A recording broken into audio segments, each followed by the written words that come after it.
तेबे 100 दिन में ओडिशार जनसाधारण जो आशा आकांक्षा रखिथिले ताहा पूरण होई नाही। लोके निराश होइछंती। मागणा बिजुली 3000 टंका भत्ता प्रसंग में सरकार निरुतर।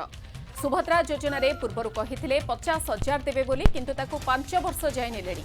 महिला को प्रतारित करा जायछि सुभद्रा योजना रे। आईन श्रृंखला विपर्यस्त। राज्यपाल पुअंक माड़ प्रसंग में भी सरकार चुप।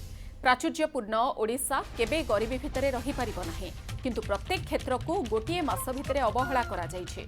20 सांसद नेले हेले बजेट रे ओडिशा पई किछि भी नाही। आंध्र और बिहार को स्वतंत्र अनुदान मिलिला। आमे आशा रखिबु स्वतंत्र राज्य मान्यता मिलु एवं पैकेज घोषणा करा जाऊ। प्रतिश्रुति जेपरी प्रतारणा पालटिला ओडिशावासी तार जवाब देबे।